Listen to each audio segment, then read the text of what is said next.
Check, check. Welcome back, ladies and gentlemen. We will begin the session shortly. Before we begin the session, I would like to make a few announcements. Cultural program followed by gala dinner is being arranged, and I request you all to confirm your participation if you have not done earlier, because transportation is being arranged and we request your cooperation for smooth transfer. I repeat, kindly give your consent or participation for the cultural program and gala dinner if you have not already given earlier, because we will be closing the entries by afternoon. The buses for the program and the dinner will depart from the ICSR building by 4:30 in the evening. Thank you.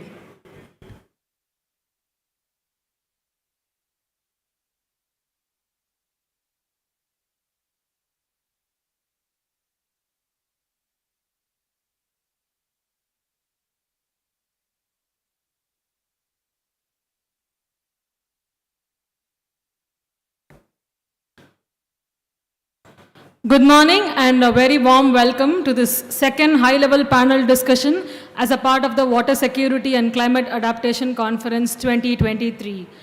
Today we're going to discuss a very important and an interesting topic on sustainable technologies and treatment system for climate-resilient communities. I now request the panel members to take the dais. Dr. S. Nagur Ali Jinnah,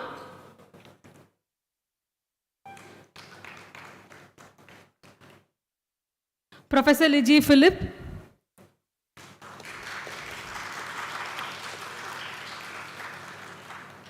Dr. Poornima Jalihal,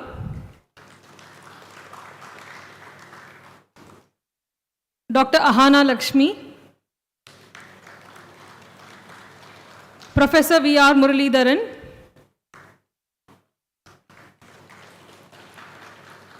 and Dr. K. Inkarsal.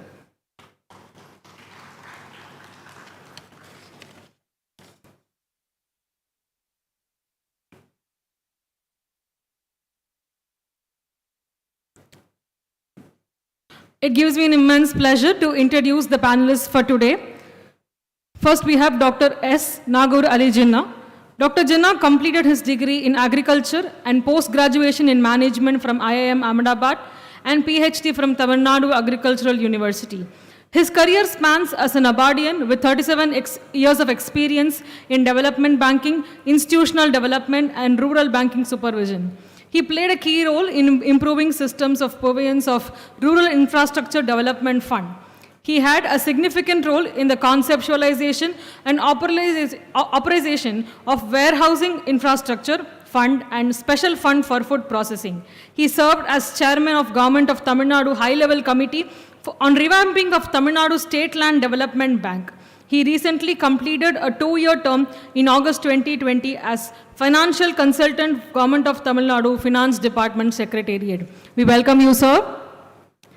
Up next, we have Professor from our very own institute, Professor Liji Philip, who is an institute chair professor in Department of Civil Engineering, IIT Madras. For more than 2 decades, Professor Liji Philip has been contributing significantly to advancing the knowledge in the area of environmental engineering and for the betterment of society through field and industry-oriented projects. Technologies developed by her have been successfully utilized by several industries and NGOs. Reputed international organizations such as Bill and Melinda Gates Foundation utilize her expertise in the area of sanitation. She has served as a member of many expert committees set up by National Green Tribunal, Tamil Nadu Pollution Control Board, and Kerala Pollution Control Board.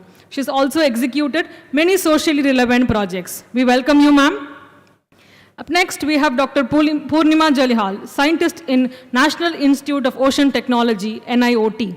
She has played a major role in analysis, design, deployment, and retrieval of HDPE pipes for all desalination projects of NIOT. She is working towards scaling up and commercialization of desalination technologies for power plants using condenser reject heat and floating large capacity plants for the mainland. She was awarded the Vishwakarma Medal for the year 2006 by Indian National Science Academy for work on desalination in Kavarati. She is the chairperson of Indian Desalination Association South Zone Executive Committee. She played the pivotal role in getting Cabinet's approval for India to become the member country of the International Energy Agency's Ocean Energy Systems Technology Collaboration Program with the NIOT as the participating agency. Thank you, ma'am, for accepting our invitation. Up next, we have Dr. Ahana Lakshmi from National Center for Sustainable Coastal Management. Her major field of interest include integrated coastal zone management, coastal hazards, climate change, environmental management, and ecological risk assessment. She has served as a consultant for various projects. To name a few, she was the program manager for TriNet, Tsunami Rehab Information Network, Chennai. She is the advisory board member for building and enabling disaster resilience in coastal communities, Nagapatnam, and Rashtra Deepika Children's Digest, Kottayam, Kerala. Thank you, ma'am, for gracing the occasion.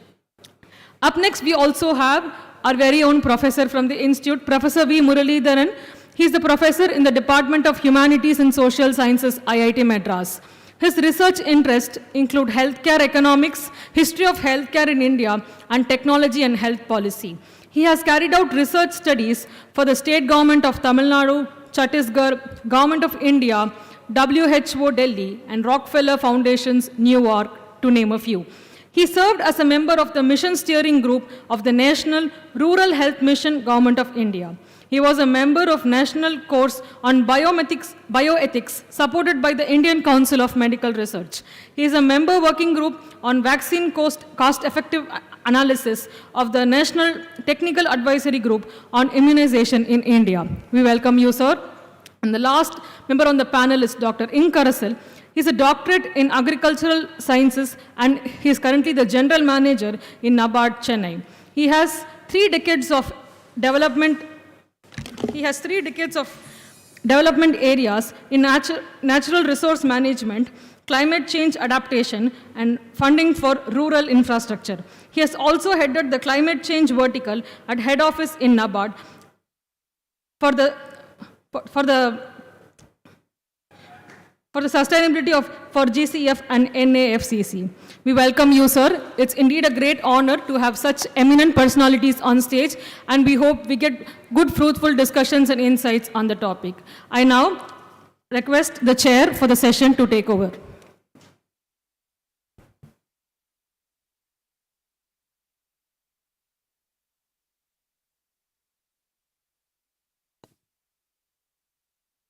Good morning.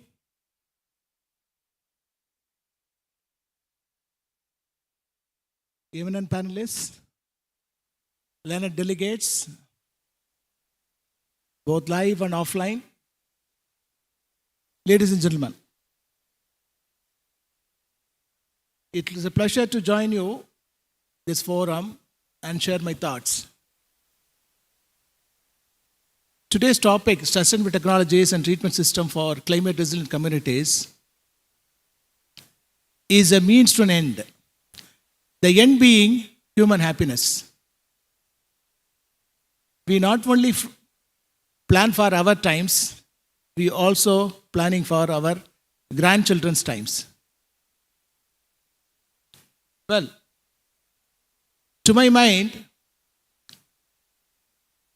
the 4 pillars on which our happiness, human happiness, will stand on would include earth, which includes environment,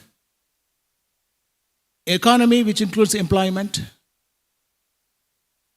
equity, and ethics. Need, not greed. Now,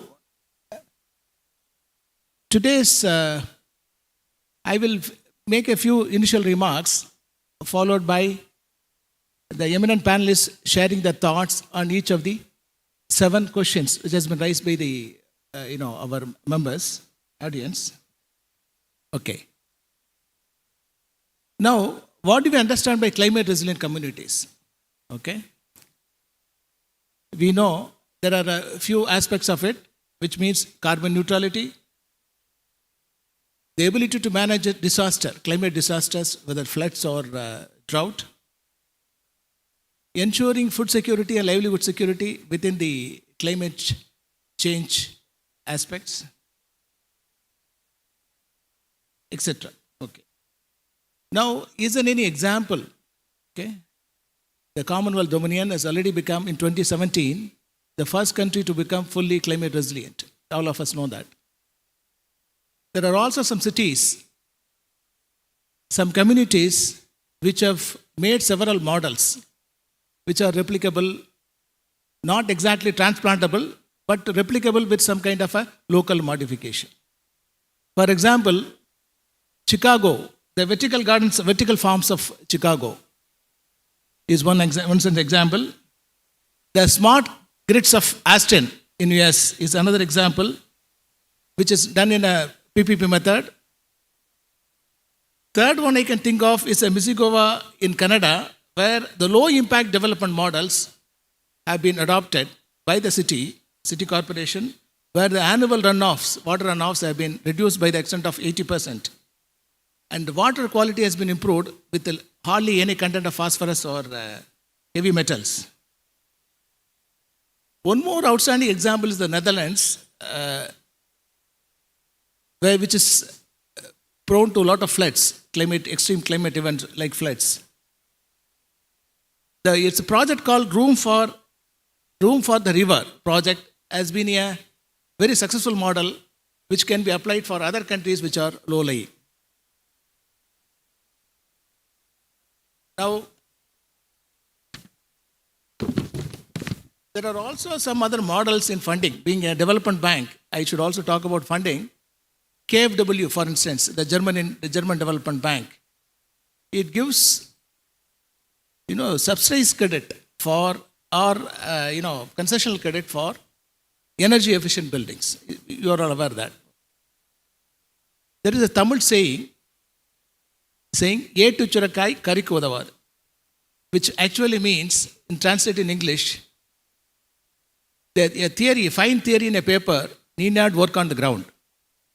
Which means is, whatever models we are talking about, climate resilience models we are talking about, have to be localized, made it adaptable, made it indigenous as far as possible, so that the community response is community owns it up. That is the key to the success of all our models. Having said that, I think there is a request made by the organizers that our speakers will make point power rather than PowerPoint. So what we decided was, collectively we decided that 7 questions have been thrown up by our collective wisdom, 7 questions. We will go by each question one by one. So some of the panelists will chip in with their knowledge and wisdom, so that each question can be addressed. And each question, after the inputs by the eminent panelist, the learned audience can also come with their own ideas, so that we'll try to find some kind of a possible, solution to a problem which is coming in your minds. Okay. That is okay with you? Madam, that's okay with you? Fine. So, the first question,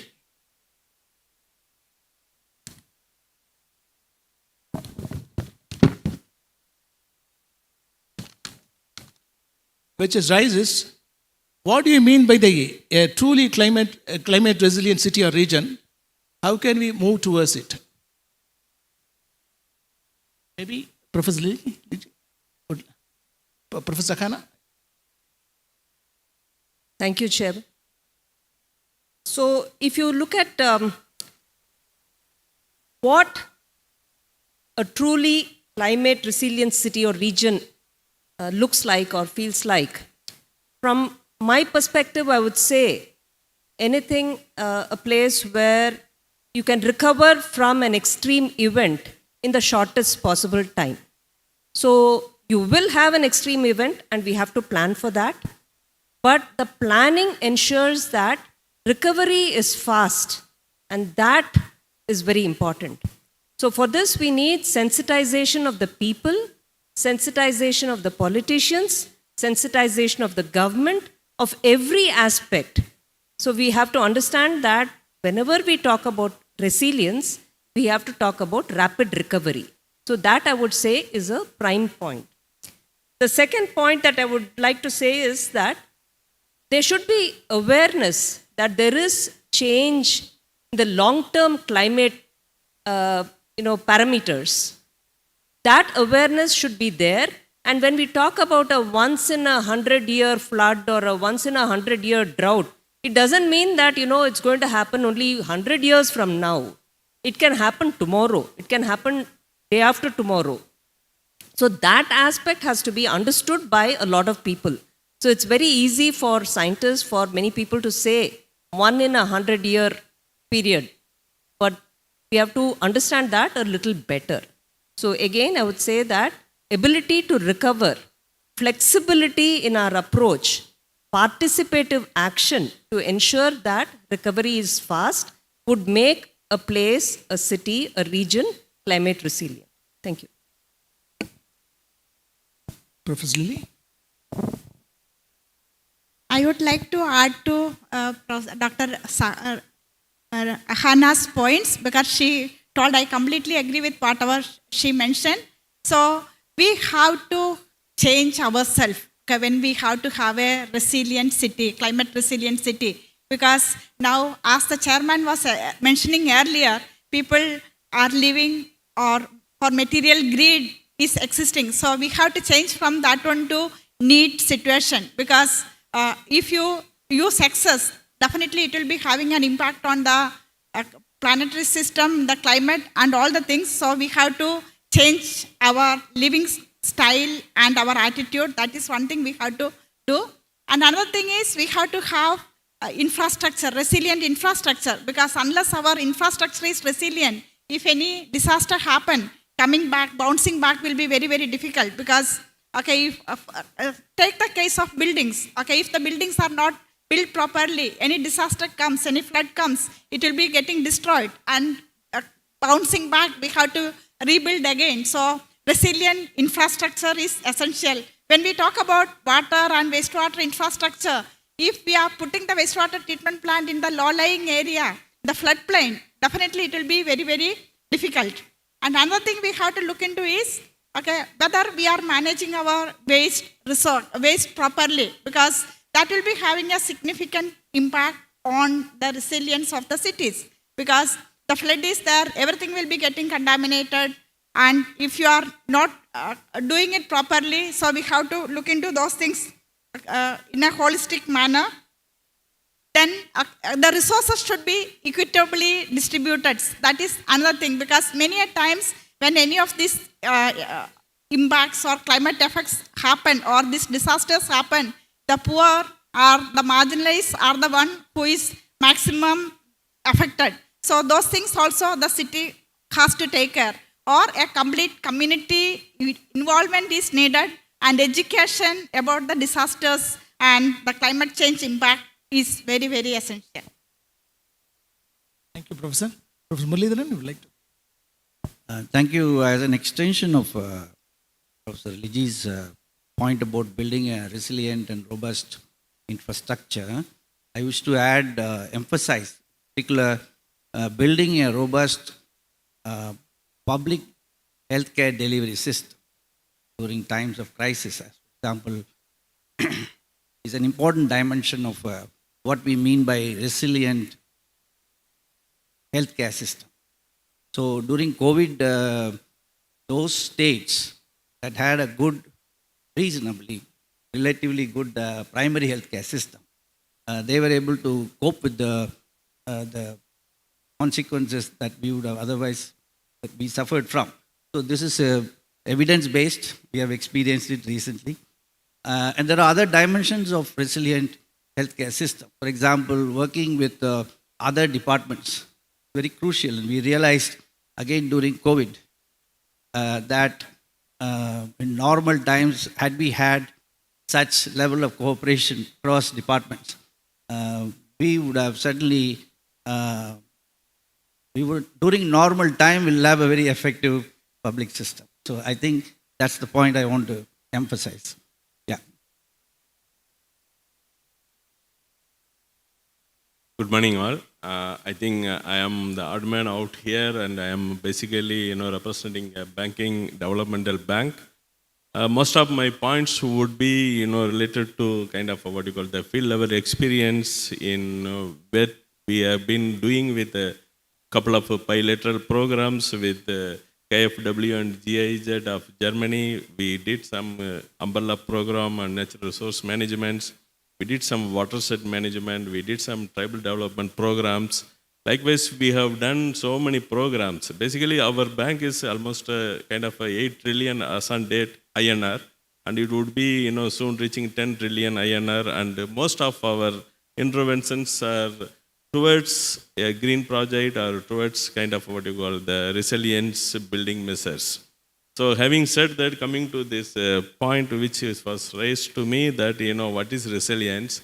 Basically, I would address this question in two parts. One is that micro level, the individuals, the people centric.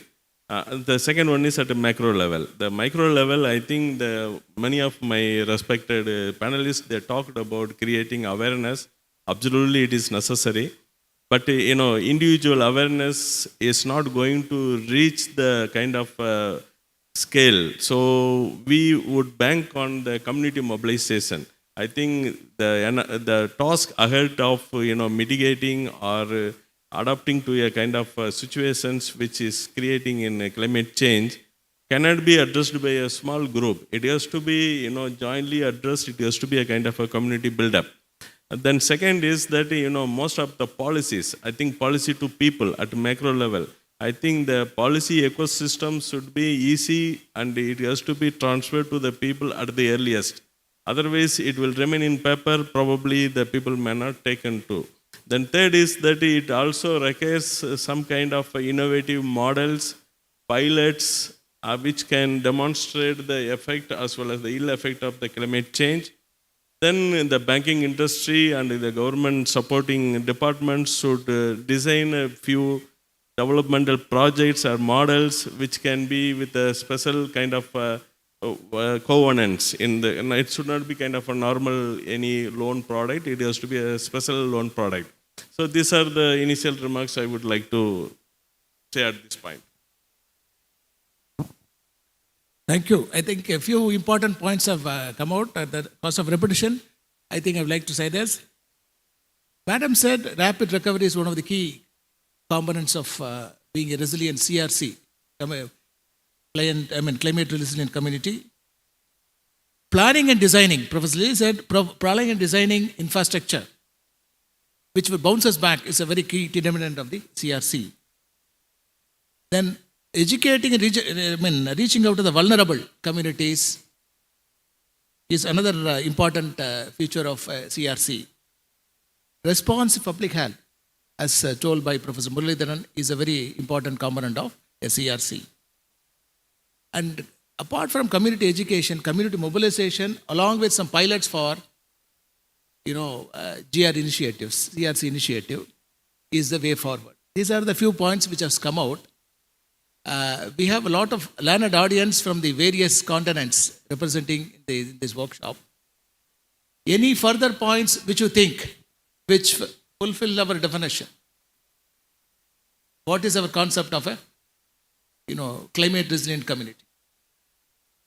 Any suggestions or ideas from the audience, please?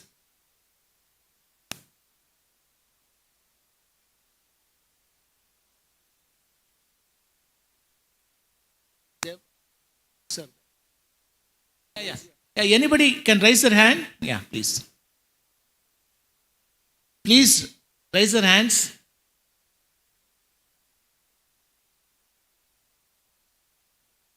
Nothing. I think you are satisfied. 100% satisfied with the kind of features the panelists have told. Okay. Thank you, panelists, for scoring 100 out of 100. Okay. So, let's move to the next question. What are the technologies that are resilient to the climate change impacts and have a future in India and other countries in Global South? Professor, yeah. I will read it out again. What are the technologies? Normally when I go to West, people complain that we Indians read very fast. Okay, so I will go a little slow. What are the technologies that are resilient to climate change impacts, and have a future in India and other countries in global south? Okay. Maybe we will start with Madam Purnima. Thank you, Chairman. Good morning to everyone. So this is an important question in the context of climate change. We have been talking about water the last 3 days, and definitely water stress is an important fallout of climate change. But I'd like to talk about two aspects. One is the water stress, and also we have a huge coastline surrounded by the sea and the issues thereof. So if to talk about water stress now, today there are a lot of technologies, and I'm sure Professor Liji will talk about treatment, but the necessity is to augment water in the light of the water stress. Now, augmentation can be of, starting from the home and starting with simple things like rainwater harvesting. And there are a lot of other smaller, simpler methods which can be done, and all of us as responsible citizens need to do. However, the need for water is so large today that we need to augment, and brackish water desalination for hinterland as well as seawater desalination are the possible technologies that we need to take forward in the country. Of course, there are a lot of issues, especially with membrane systems, whether it is like brine disposal or membrane disposal. While we develop technologies, we must ensure that the ecology and the environmental impacts are negligible, preferably zero. And so we have to worry about making it clean and green at the same time. So some of the technologies are very site specific, so we need to do it as per the site requirement. Just because the technology works somewhere, it does not necessarily work everywhere.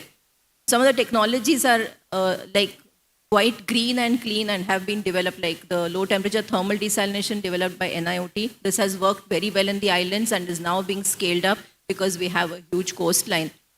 But for the hinterland, we need other technologies. So essentially, the point is that we need to make clean and green desalination systems, which will definitely help us out of the water stress.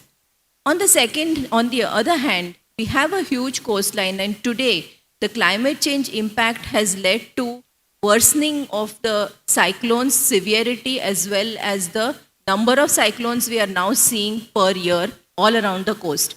And this has led to a huge amount of impact on the shore. Along with the anthropogenic changes, there are also shoreline changes. There is erosion, there is accretion in the wrong places. So there is one particular requirement that we need to look at and develop technologies for, and those are the coastal inlets. These are the pathways from the hinterland to the sea, and these are now largely getting blocked and are not being able to do their job which they were doing before. So if we keep them open, apart from being navigation challenge and helping fishermen, we're also exchanging the healthy exchange. The blockage of the inlet results in inward flooding, which is what is also affecting the metro cities today. So basically, these are two large areas where I think there's a need of new green technologies, and work is happening in this regard. We need to take them up and scale all of them. Thank you. Thank you. Professor Ling. Thank you, Chairman. I just wanted to add a few points to whatever Dr. Purnima has mentioned. When we talk about climate change impacts, we have excess problem and deficit problem with respect to water. So we have to have technologies which will be effective in both these situations. For example, we have when we talk about water supply, we should have reliable water sources. So the flood scenario, if you have blue and green infrastructure and porous roads and other structures where we can retain maximum water and store the water, it will be reducing the impact of the flood, and it will be enhancing the availability of water during the drought period. So that is one thing we have to look into.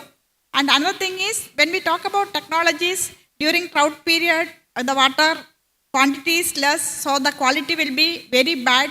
So our technologies should be able to take care of all the pollutant load during that period. So that is one thing we have to think about. And coming to wastewater treatment, okay, most of the cities, okay, we were concentrating on centralized wastewater treatment systems. So when we talk about centralized wastewater treatment systems, during the drought period, the water availability is less, so there is a chance of all the solids getting accumulated, gas generation, blockage, and all the things. So in such situation, it may be advisable to go for decentralized systems so that we have a better control, either it is a drought period or a flood period, okay, because we are collecting in a small region and reusing it in that region. That is one technology we can think about. Another one is on-site sanitation systems with 100% recycling, because that will be working during flood period or any climate situation. That means it's a very climate resilient technology. So when we talk about the existing technologies like pit latrines and all, yes, drought period it may be good, but when it comes to flood period, you will be having lot of problem of water contamination and all. So we have to analyze each and every technology based upon flood season and drought season and look into the reliability and vulnerability. So in that way, septic tank systems with small bore systems, okay, may be suitable for peri-urban and rural areas, and many of the engineered natural systems may be a reliable technology for future. Yeah. Thank you, Professor. I would like to add a point to Dr. Liji's what she said. I think one thing that came out when we were working in the post-tsunami rehabilitation, when they were talking about sanitation systems for new communities which were being built, is saying that it's not just the treatment system that is important, but the collection system. So the collection system has to be designed, because when you're talking about wastewater disposal also, you have to think about the fact that you may be supplying a very low volume of drinking water, which may be used for the toilets as well and for bathing and so on. But other sources also are used. So we have to design the collection system based on that kind of water availability and not what water is supplied. Is that right, Dr. Liji? Thank you. Any other panelist? I would like to add a few points that any technology which is the most cost effective, which consumes the least possible resource, at the same time it enhances the resource use efficiency without any side effect, that should be the first preference of technology. Second is accessibility, the technology accessible. I think we should go for more of an indigenous technology so that it is easily understandable and it is easily available and cost effective, rather than importing a technology. That's the second aspect.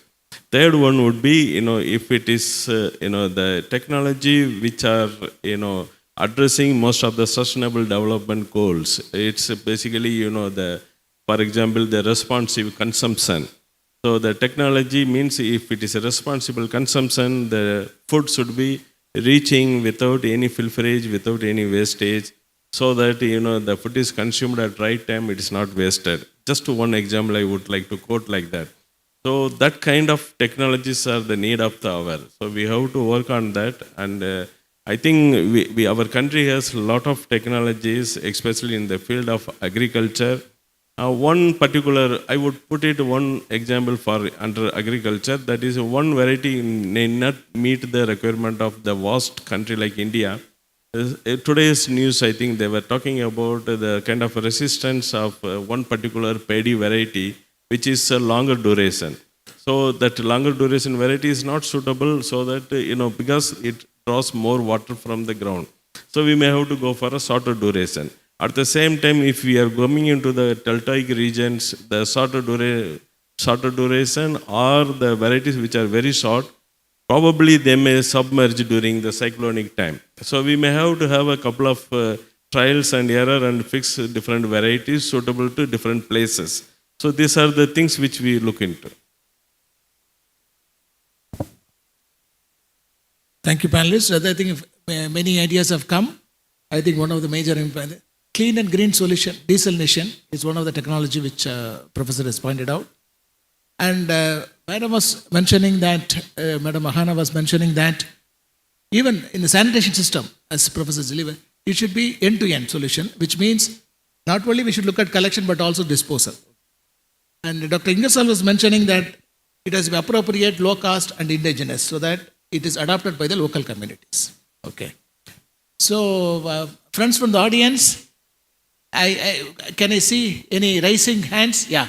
Madam, please.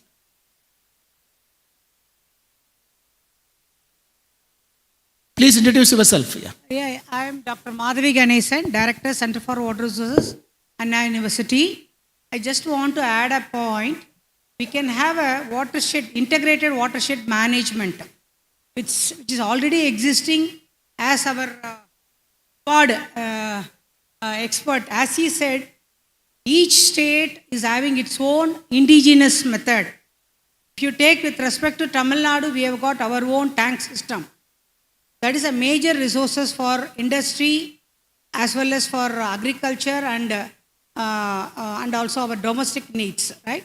In that especially let us concentrate especially on flood and drought tolerant crop diversification, and then we can proceed for a smart farming. So this may lead to a better clean environment in order to face our climate impact. That's all from my side. Thank you, madam. It's a very good point. I mean, micro watershed based approach for agriculture development is a strategy which is being adopted by NABARD, Tamil Nadu Watershed Development Agency, Central Watershed Commission, and all that. Okay. So, thank you for the suggestion, ma'am. Is there any other suggestions or ideas, please? Okay. Then, shall we go to the next question? Okay, question. What are the challenges in implementing effective treatment systems? Is very specific treatment systems. So, maybe then it should go to the concerned professor. Thank you, Chair. So I just wanted to list out a few points. One is the willingness, okay, whether the wastewater management is getting the maximum priority or the least priority when the fund is not sufficient. So that is one point we have to look into, because okay, that is happening many a times, because water supply get much more attention compared to waste management or wastewater management. So that is okay, one point. Okay, we have to make it happen.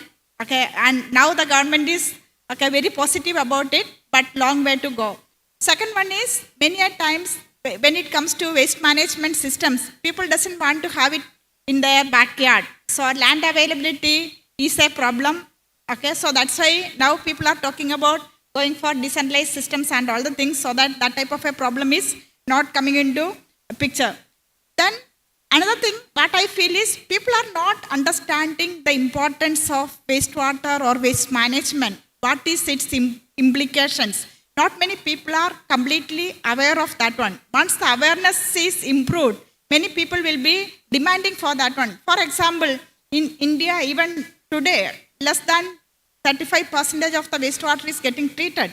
And any water body we go and analyze, okay, the AMRs and ARGs percent is huge and its health impact is severe.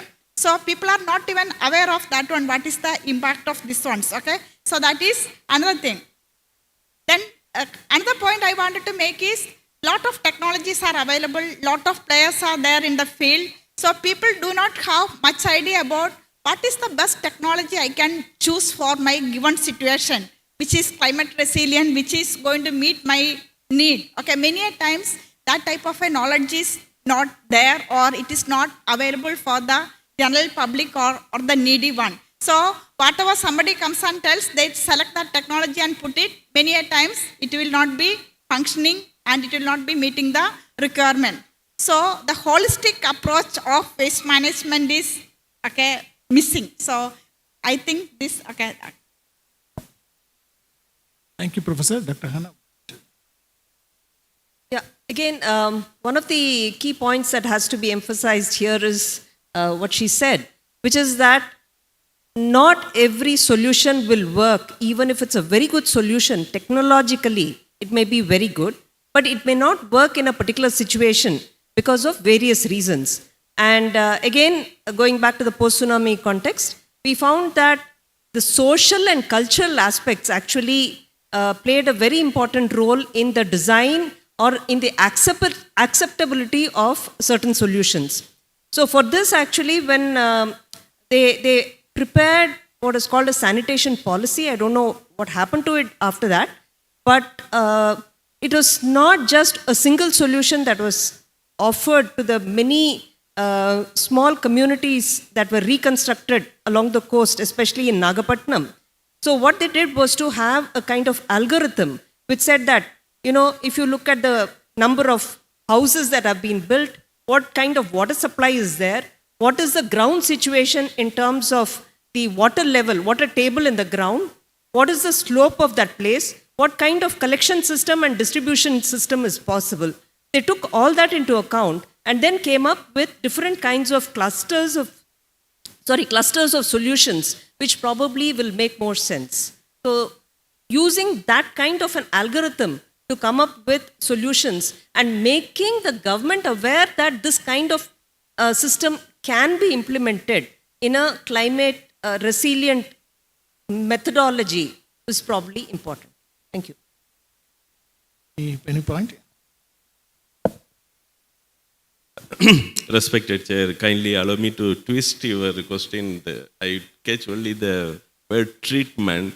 I think treatment is, I take it in kind of what you call the demographic sense and also the geographic sense rather than technological sense.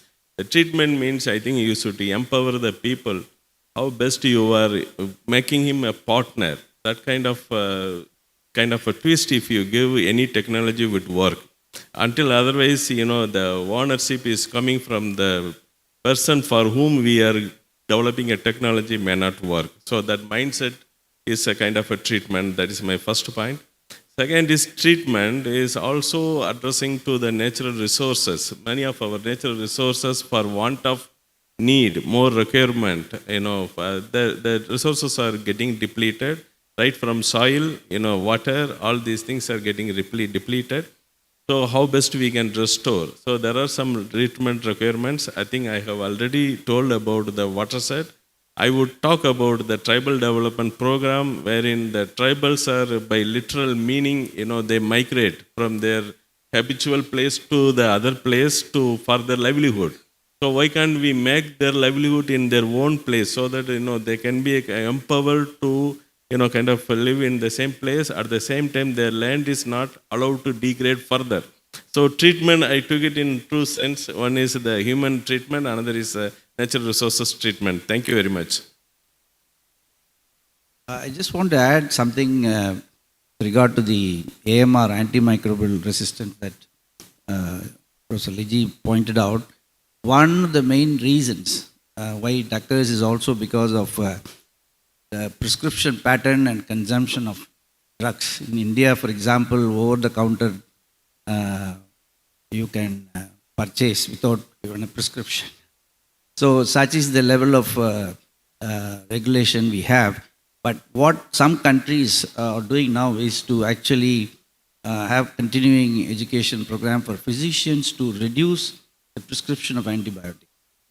Because it is over-prescription. In Tamil Nadu was one of the states, even now I think, where people would demand 2 injections. Not just one, they are not happy with 1 injection, but 2 injections. So it's called, that kind of prescription and also self-consumption. One of the reasons for AMR, because a lot of it is expelled from our body and joins the water bodies in some sense. So as a preventive measure, it's a long way, because we talked about changing behavior. So changing prescription behavior is a big thing, and changing consumption pattern is another. So, but government can do certainly through the medical schools how they are taught that as an important, and also as continuing education program. Efforts are being made. I just want to flag that as one of the issues. Thank you. So thank you. The eminent panelists covered almost the entire spectrum of treatment, right from wastewater treatment to community treatment to medical treatment. Okay. I think few outstanding points which have come out is that funding is a critical issue. Decentralized treatment system was a necessary, order of the day, need for the day, need of the hour. Knowledge gap, cultural acceptability, one of the points, and the post-tsunami experience of cultural acceptability. The need for a sanitation policy, and also community ownership to training and empowerment. These are the key, constraints, challenges which are coming in the way of effective treatment systems, whether it's wastewater or community participation. So, is there any additional ideas from the? Yeah, please. Kindly introduce yourself. Show the mic. Mic, please.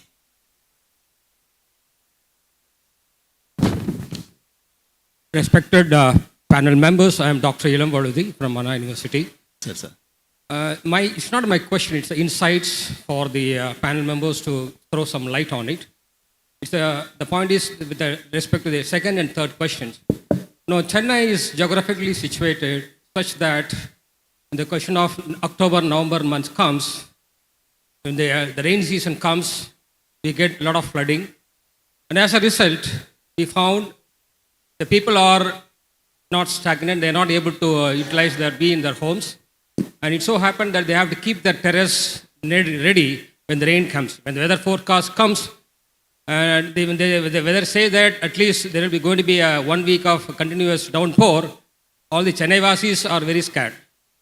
This has been a regular yearly practice, but the government are trying all the possible methods to solve the issue. But still, though I am not a Chennai person, but I am from Salem, but nevertheless, we used to see and then see in the news, TV and then media and all that, what technology, we talk about resilient technology or new technology, are we having it to solve this rainwater drainage problem that is being prevalent in the city like Chennai?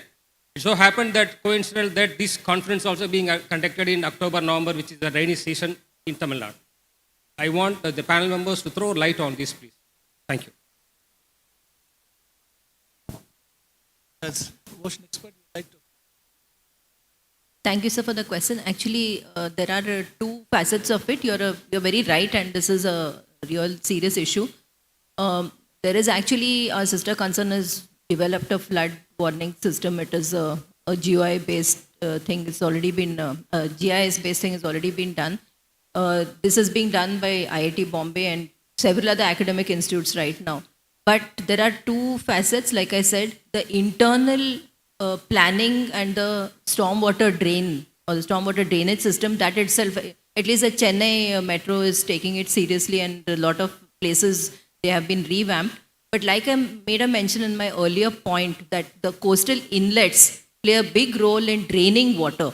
And those are seriously blocked today because of the climate change issues as well as anthropogenic changes. So we have to, in Tamil Nadu, there are at least about 17 inlets which NIOT is working on right now.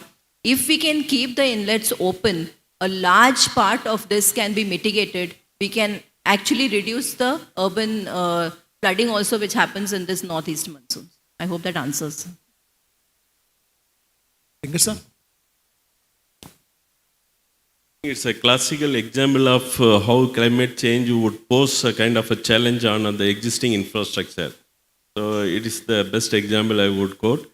The point is that, the Chennai is full of water bodies, and I think now it is standing with a lot of concrete, the buildings. So the natural course of the water is obstructed. That's why the kind of disaster is happening. Otherwise, that is one. Second is that the incidence of heavy rainfall is increasing. Cyclonic, what you call the appearances, cyclonic incidents are also getting increased day by day. So what we should do is that, first and foremost is whatever the existing water bodies, I think already the Department of Water Resources has taken an initiative of geotagging and also a kind of what you call identifying the existing water bodies and also the water course. I think we will be in a position to regulate the water flow. That is the first step. That won't help because some of the water bodies already vanished from the system. So what we should do is essentially we should also look for mitigation measures. The mitigation measures are basically it should start at the upstream. And the places like Manali, places like the kind of the outskirts of Chennai, there the agriculture land they are not getting adequate water. At the same time, the urban citizens are getting affected by the stagnated water. So now the process is going on to construct the flood mitigation wall outskirts of the Chennai and diverting the flood to other places. But that is not the complete solution. I just want to wait and see how this. Again, we are diverting the water course to somewhere else. How it is affecting the agricultural land, we have to wait and see. So I think thereon, once we do the kind of a mitigation flood protection wall, thereon we have to see how it is interacting with the existing agroecological system adjacent to Chennai city. And then we have to develop a kind of resilient technologies to cope up with the slightly modified water course. I think I partially probably I would have answered your question. Thank you. Thank you. Yeah, please.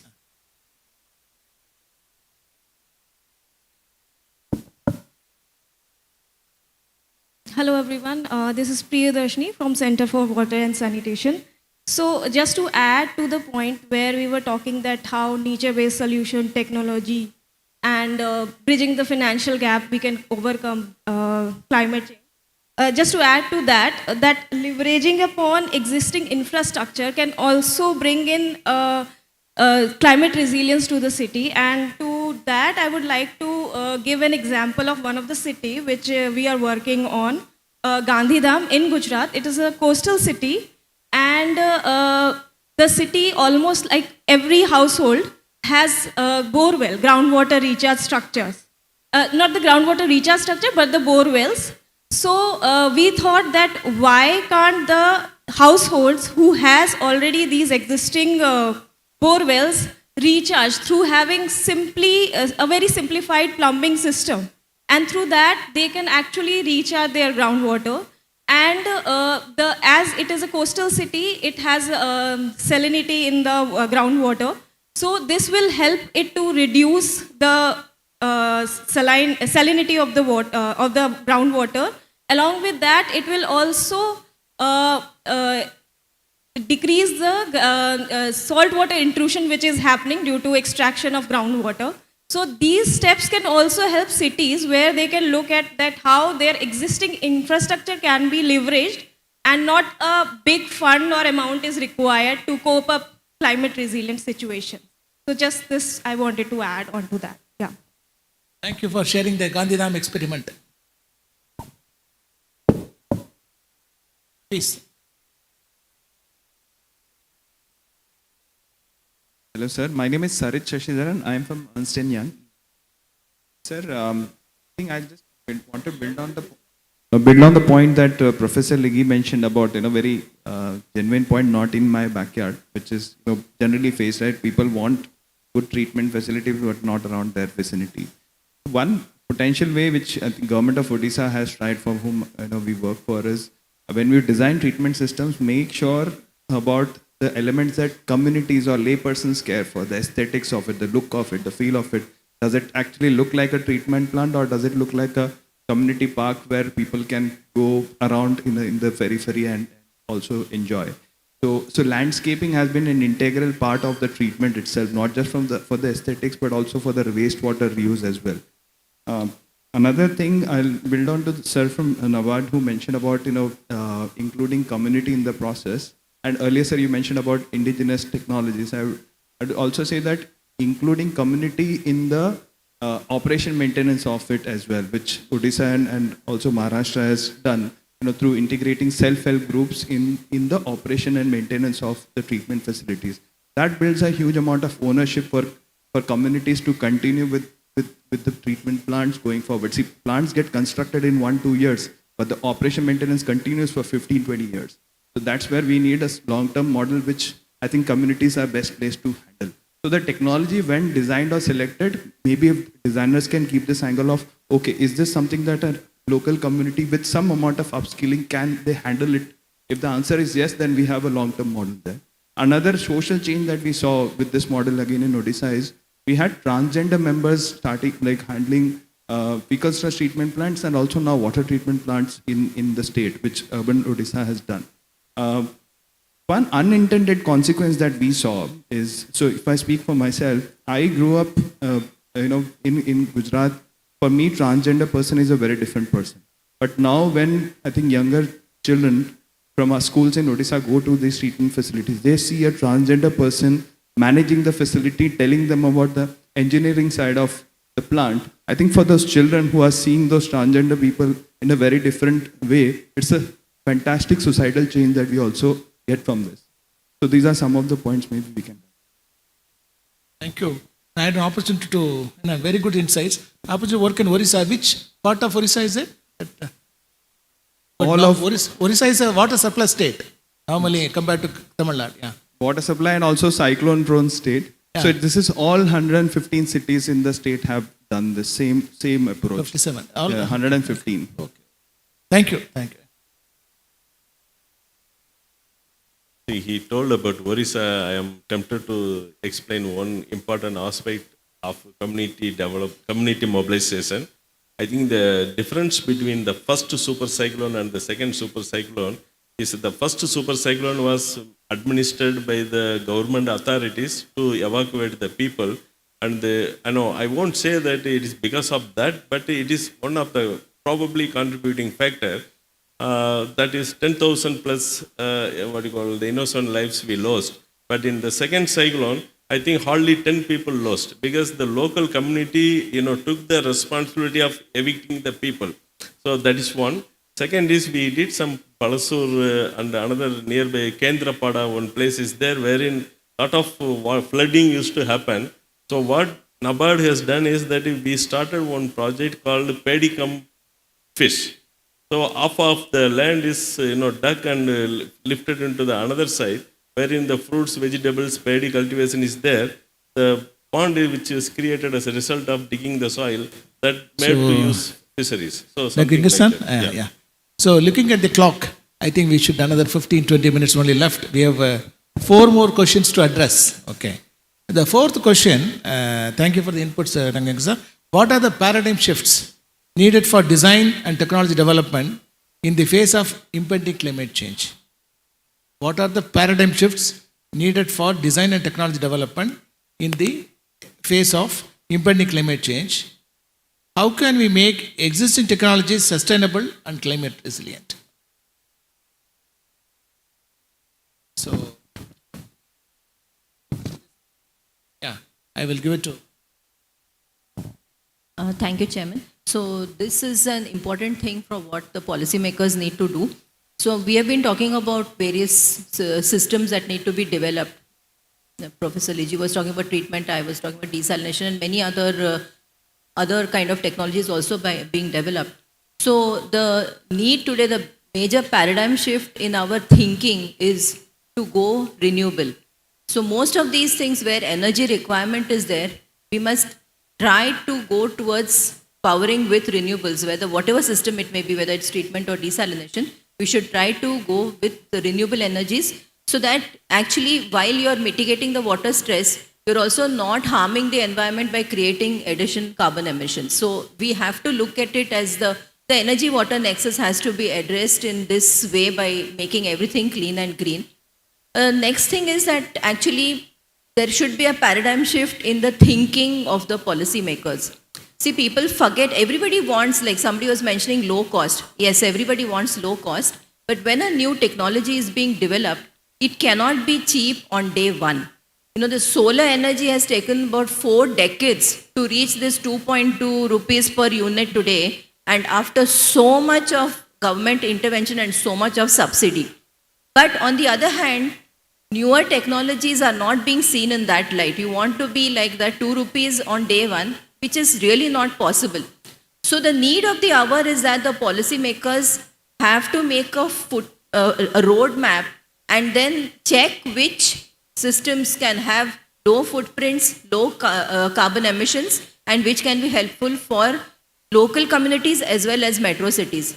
So I think we need a change in thinking as to which technologies to support and not look at the money as of now, but first find out which technologies can be suitable for the near future in terms of climate change. Thank you.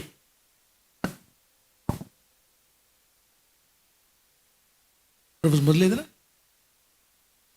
I'll be brief. I think whenever people talk about paradigm shifts, they emphasize the decentralized systems, whether in the production of energy, treatment, waste management. I would also introduce this expression that we are all familiar, which is to promote circular economy, decentralized circular economy. To me, it is in a way old wine in new bottle. Actually, if we look back into our own agricultural practices, or water treatment and so on, it's not something new. We have to now rediscover many things that we're doing in agriculture, for example, that would fit in the modern definition of circular economy. We need to rediscover and then promote. So that's my only point here. Thank you, Professor. So, yeah. In addition to that, I think from the funding side, we should look into the ESG, that is environment, social and governance. I think governance aspect, which we have to give a little more importance, probably it would address many of the issues.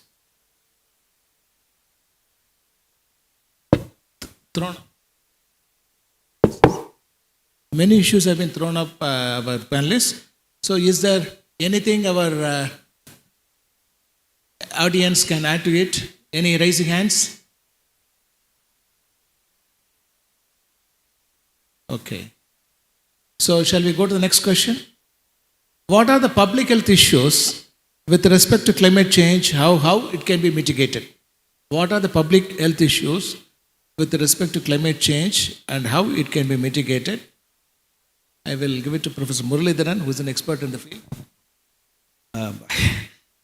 I would like to only reiterate the point I made in the beginning, but before that, very briefly, everyone knows the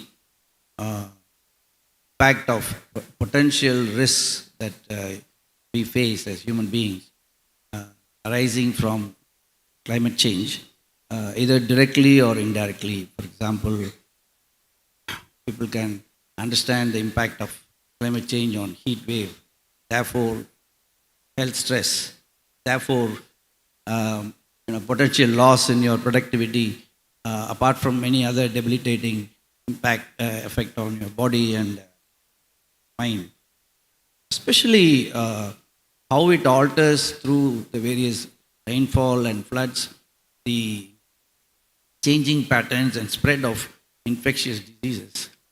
We witnessed, for example, during the last flood in Chennai a few years ago, the point I made earlier is to have a resilient and robust primary healthcare system. In fact, that came out very well. So how we managed was to mobilize the healthcare workers in the field from various other parts of the state, and we mobilized them here. And that's one way in which we could respond to the flood. But had we had a very robust, even urban primary healthcare system, to a large extent, that would have supplemented, that would have reduced the early damages that we had. So building a robust, resilient primary healthcare system. Mental issues have become a big issue. We know that as a result of due to disasters, and now it is being added as one of the primary healthcare services to be delivered at the lowest delivery point. But how do we build the human resources for that? So building the capacity to deliver even what we accept as a necessary healthcare, primary healthcare service takes a long while, a long time. Therefore, in building a resilient system, healthcare system is apart from commitment, budget-wise, it takes time to train. So that's the point I want. Purnima? So I'll just say just a couple of very brief things. One is, of course, we were talking about water stress and how do we treat and make good quality water. Everybody knows that this has a tremendous impact on a good quality water, has a tremendous impact on people's lives. And we have actually seen it in all our projects where people were suffering with a lot of waterborne diseases, and then over a period of time, all those diseases have been cured in small communities, especially in islands. But on the other hand, this is of course a fallout of good water that we can provide. But in a larger context, when we have urban flooding, for instance, there is also a need for, like I said, there is a need for large systems, there is a need for community-based systems, but there's also a need for small devices.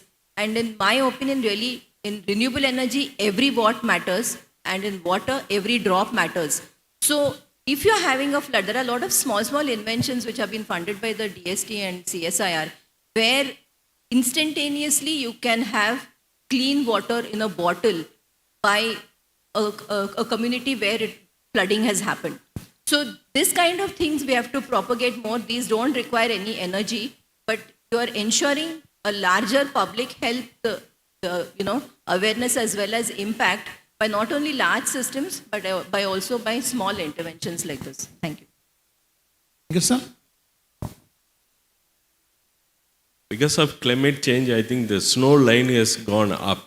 So some of the hill stations which were never known about malaria, now we are reporting. Simla is getting malarial kind of a disease. So it's a new. The second is army worms of maize and also the sucking pest in various crops. Maybe because of the prolonged stress period, the water stress period has invited new introduced diseases. So in nutshell, I would say that new introduced diseases are getting in. Maybe animal husbandry, the lumpy disease. So all those things are, never heard about, now it is getting in. So we may have to address those new diseases. Thank you, panelists. Any questions or ideas on this public health issues consequent upon climate change? Okay. Let's go to the last but one question.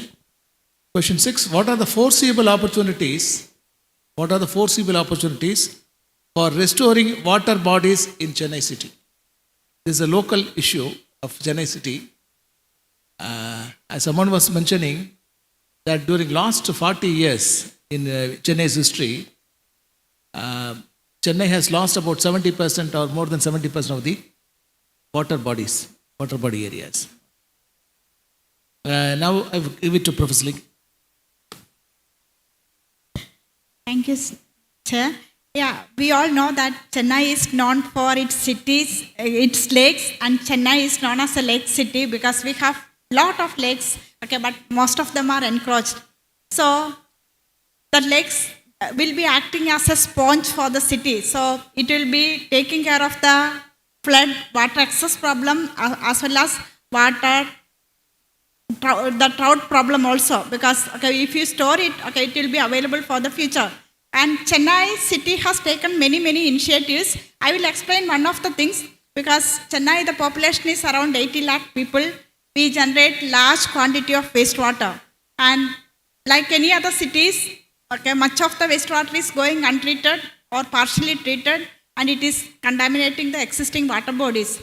So if we can treat the wastewater to usable quality, because if you go and see the quality of water in our lakes in Chennai, most of them are highly contaminated because waste streams and solid waste and all the things are coming, and the water bodies are almost disappearing and completely silted and all.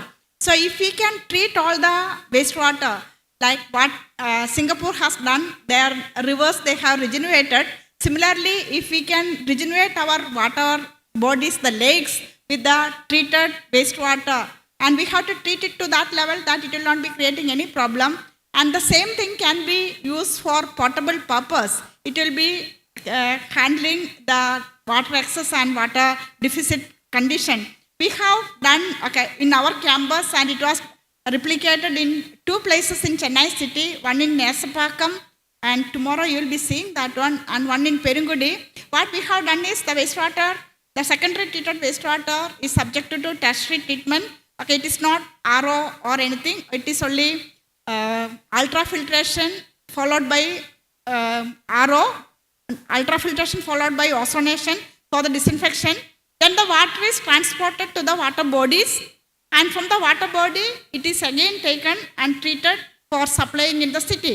So, government has put up already 2 10 MLD plants, and they are planning to put up another 240 million liters of same type or similar type of system. So, we can regenerate all the water bodies, and it will be solving our water problem also. This is one of the approaches. There are many other approaches also. Thank you. I think I would also like to add some point. Some of you know in Tamil, there is a famous comedian, Vadivelu. Kadathai kaanam, kadathai kaanam. Kulathai kaanam, kulathai kaanam. I will translate in that. There is a comedy which says, the well is missing, well is missing. Now we have come to a situation that tank is missing, tank is missing. So many of the tanks in the metropolitan area of Chennai have been missing. Okay, how do we treat them? Okay. See, some of them, there are some funding. Dr. Ingersal, this is since you're from NABARD, no? You're an existing officer NABARD. There are some, for Green Climate Fund, the Pallikaranai marsh area and the water bodies adjoining to that, we had a plan of 3,000 crores funding. 30,000 crores funding from the Green Climate Fund. Okay. That was proposed by the government. Plus Buckingham Canal and Adayar regeneration, etc. That is also in the consideration of this thing. Some funding arrangements could be worked out. All these tanks can be, the reservoir system can be restored.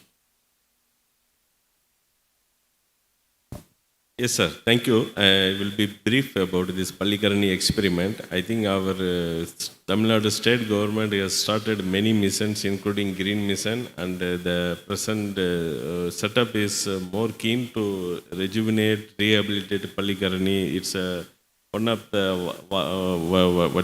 Windsor water body, and it is also giving a lot of people around that area, they have already encroached. The problem comes, such treatment of a big water body requires a lot of huge investment. 3,000 crore is definitely going to be a very huge investment for the state government. So the international funding, we are not in a position to tap because already there are some encroachments. So there's because the international funding mechanism started after 92 onwards, Rio de Janeiro, then after that Kyoto, then the funding 2010 probably, and Marrakesh, they have developed this funding mechanism. But the people already encroached. When we want to rejuvenate such water bodies, I don't know how international level there can be a kind of accommodative policy to such cases. In Green Climate Fund, any person is repatriated or relocated, then they are getting into the higher category of the funding mechanism, then they may not be able to get it. So at present it is hanging, sir. It's not moving further. So, since Chennai concerns most of us who are living here, I would like to see some rising hands. Yeah, please. Please. This is Dr. Somendra Query from Civil Department, IIT Madras. I work on flood modeling and simulation, and I have done several work on this Chennai basin, especially Adayar basin. Now, regarding lakes, so we did some means like a preliminary work on the tanks on the upstream side. So we found one very interesting thing. Like we have 2005 flood condition that is like hydrologically for 1 in 50 year rainfall. And we simulated 2015 flood condition, that is 1 in 100 year. Then we gave a condition like, let's say by 2030, if other than the major tanks, the other tanks which are almost disappearing or getting hydrologically disconnected, if they disappear and the city grows like this, there is a model for that, then how the flood will behave. And we interestingly found that the 2005 flood by 2030 will behave like 2015 flood. And there is no comparison of scale of 2005 and 2015, those who have witnessed in Chennai. So it is very, and at the same time, then we tried another thing. Let's say whatever tanks are there, approximately, let's say if we maintain them or if we desilt them by 2 meters, then are we gaining something? Then we found that by 2030, if we go for that type of condition, we are maintaining, we are desilting, then it is taking care of climate change effect like rainfall pattern, population increase, urban development, and it's not violating the other conditions. It will be like business as usual. But that's why I was thinking I'll point out in the previous question, but I could not. I think there should be urban planning. But what is happening? First we are creating problem, and then we are thinking solutions. The city is expanding, there must be some kind of control. This should be the pattern, this should be the technology. This way the city should develop. Otherwise, every time the city will expand, haphazard way, all the problems will come, and we have to think about all kinds of solutions. Thank you.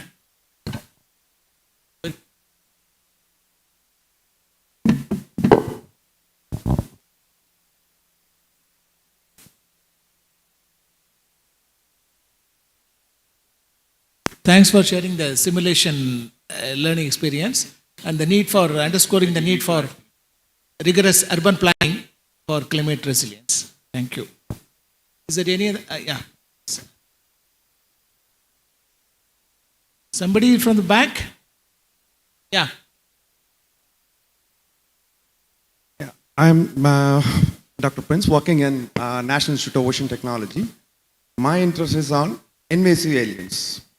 Here, the climate scenario, this invasive aliens is still there in Chennai, where our waters, you can see a lot of water hyacinths growing in the water.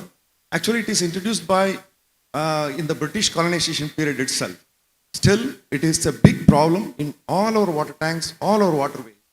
So, these also has to be considered while planning for these type of water management system in the climate scenario. So, this climate change scenario, also if we are putting material haphazardly and we are taking so many materials from abroad and we are just disposing in water bodies nearby, there's a chance of getting this type of invasive aliens in our water body. Typical example is this water hyacinths. But we have to think, we have to plan for this, and we have to take proper consideration before allowing anything disposed in these water bodies. Has to be considered, has to be rethink by the policymakers. So consider these also. This is also a problem that has to be solved in future. Thank you. Okay. Yes, sir. There's just a couple of points. So, like Professor Liggi about encroachment. So, see, that happens because there is a real estate gain that is expected. Right? I come from Bangalore, same thing happens over there as well. But at the same time, when floods happened, sir mentioned about 2005, 2015, and if I get the number in terms of losses, I think surely it will run into billions of dollars for a city like Chennai. I think somewhere to policymakers, we have to give that kind of comparative also that, okay, the real estate gains versus the losses that you suffer because of those gains. Second is, I think, an opportunity that also lies is the small scale STPs which are there within residential apartments. So Bangalore, for example, has a norm that every 20 units are dwelling above, you need to have your own STP. Currently, the problem is that BWSCB doesn't allow us to, the rule is to reuse within the building, but we can't provide it to a nearby water body, lake.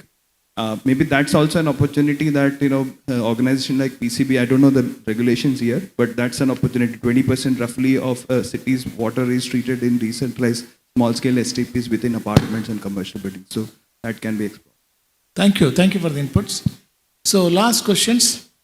What are the policy interventions that encourage implementation of climate resilient and sustainable technologies and management systems? The key word is policy intervention. Policy intervention which encourage implementation of climate resilient technologies and management systems. Of course, we have, I also have a few points. I think I will talk about. For instance, see, funding as a development banker, ex-development banker, I can tell you funding is very critical in implementing all these technologies.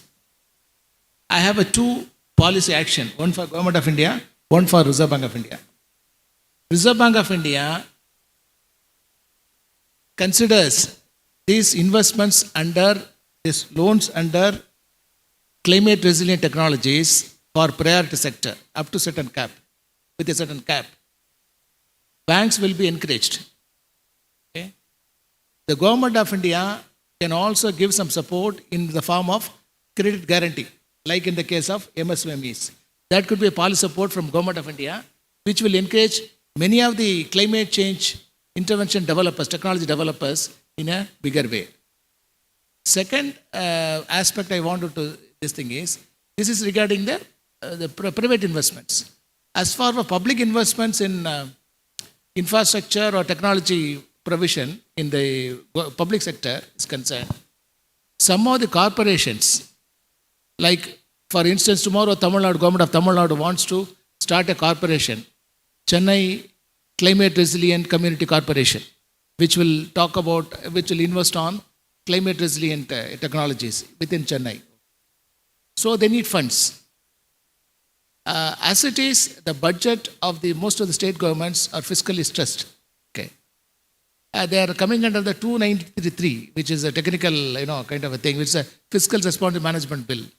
So Government of India can give some exemption for the corporation to rise under the 293, which means these corporations will be free to borrow from NABARD or any other public institutions without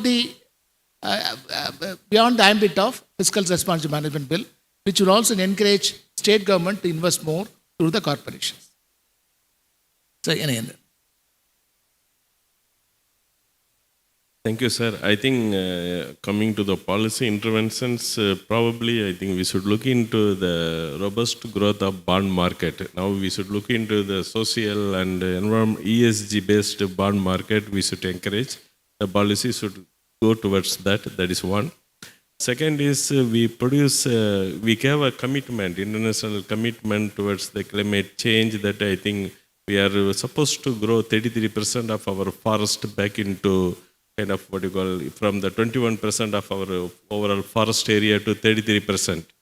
So that probably we are, yet to take a very vigorous, noticeable kind of policy so that the kind of the action is taking place at the ground. Third is that fuel, the fossil fuel, I think we have to reduce to almost 50% by 2030. 2030 is not very far away. I think we are producing a lot of sugar and we are producing a lot of sorghum, which is otherwise can be converted into ethanol, and ethanol can be introduced as a blending mechanism. So government has to take a policy measures to encourage the blending of ethanol with the kind of a petrol so that the fossil fuel consumption is reduced. So these are the few items immediately I thought I can share with you. Thank you. I have a question to ask of you. When you're talking about climate financing or financing projects, many of these projects are in public-private partnership mode, many of them. is there a way, is there a policy intervention that is possible wherein the person who bids also builds in climate risk into their bid and is responsible for certain aspects? Is that possible? And can you do something about that?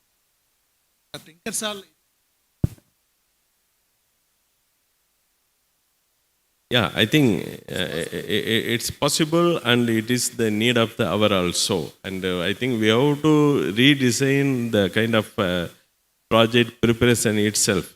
When we are going for a kind of green funding, I think, you may be reading about green washing, but that is what is the issue which is hindering the development of ESG and social bonds. If we are going for a green bond, and probably we will be in a position to give a concessional finance to the project, for essentially to mobilize that kind of soft loan or kind of concessional financing, the DPR, the detailed project report itself, should have important ingredients of greening. For example, now we are going for a kind of a guile wall in the sea, so that to arrest the kind of a wave action on the coastal area. It has, immediate impact on somewhere else. The wave action is shifted to somewhere else. So how best we can go for a structure which is intermittent with the hard and soft structures? So that kind of ingredients we should essentially build in. Then only we can go for a kind of a soft funding. That's my immediate response to your question. Yeah, I just want to highlight an issue, the challenge that I already highlighted, which is for the Department of Health to work in collaboration with other departments, particularly in dealing with disasters arising from climate change. For example, deforestation, okay, and its impact on human health. So, or ocean acidification, say. And so the working in synergy rather than in silos, okay, will help in building the resilient healthcare system. That's all I want to say. Purnima? Thank you. So just a couple of things. One is, just like in renewable energies, we talk of carbon credits. I think anything related to water in terms of new technologies which are climate resilient, we could, in the same thing as like putting that in the actual requirement as they were talking, we should probably give some kind of subsidies or carbon credits. But the second larger thing is, there are a lot of technologies being developed. Government has been funding a lot of these for the last 2 decades. But the thing is that India being a large country, we have different water issues in different parts of the country. There are technologies available, but they are not reaching on ground. So there's a big need from the policymakers to ensure that the right communication happens and the states are aware of what technologies exist. And the Jal Jeevan Mission is trying to do this and trying to publicize. However, it's taking some time. But I think some serious interventions are required to ensure that all these technologies which are useful at different parts of the country can be made known. I just wanted to add one point. Okay, so as many of the panelists as well as the audience have already mentioned, holistic planning is essential. So government has to come up, government and the society together has to come up with a holistic climate plan. And India is known for its laws, but enforcement is very bad. So we have to have mechanism to enforce this plan properly. So we may have to take carrot and stick approach. So that may be workable. Thank you, panelists. I think we come to the I think water budget. Two more points regarding the policy. I think we have to go in for a water budget. The water has to be metered and it has to be priced in a kind of a situation, depend upon the kind of usage which we are getting in. Then second is, even the electricity also, it should be appropriately priced so that the renewable asset creators should not come under pressure and they should not bid at a lower price and they should not incur into losses. So these 2 points also I would like to add under the policy. Thank you, panelists. I think in terms of time-wise, we have almost managed 1 hour, exactly. We'll start at 11:15. I think, okay, with little more than that. So now it's an open house. Is there any, apart from the 7 questions, anything open for suggestions, ideas, deliberations? Yeah. Okay. So before we close the session, I think the session as the panel discussions are already over. There's a request from the, yeah, there will be, yeah, okay. So, thank you so much. Check. Ladies and gentlemen, please give a huge round of applause to our panelists for giving us such wonderful insights on a most important topic. Thank you everyone on the stage. I request Professor S.A. Sanasiraj to hand over the mementos to our panelists. Dr. S. Nagur Ali Jinnah, who chaired the session.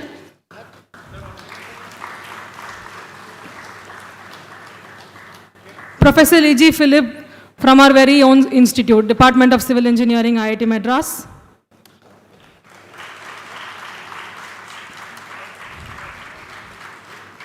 Dr. Poonima Jalihal, NIOT.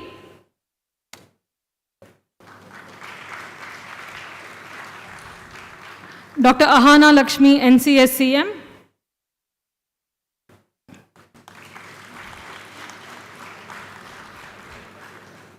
Professor V.R. Muralidharan, Department of Humanities and Social Sciences, IIT Madras. Dr. K. Inkarsal, General Manager, NABARD.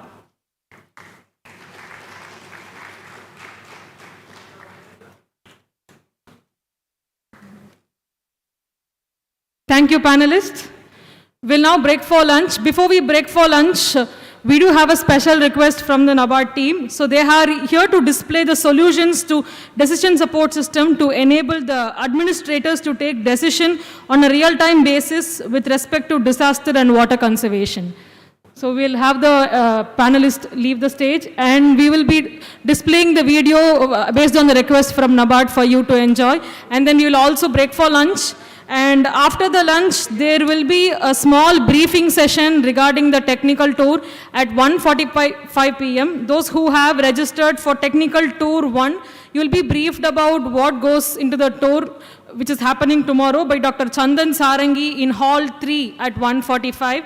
And those who have opted for technical tour 2, please assemble at Hall 2 at 1:45. You will be briefed by Dr. Indumati Nambi. I repeat, technical tour 1 at Hall 3 and technical tour 2 at Hall 2 at 1:45 to get a briefing regarding the tour, and the keynote session will begin at 2 p.m. Another gentle reminder regarding the cultural program and gala dinner happening today. The bus will depart from the front of the ICSR building by 4:30. Thank you. Enjoy your lunch. And of course, the video from the NABARD. Thank you.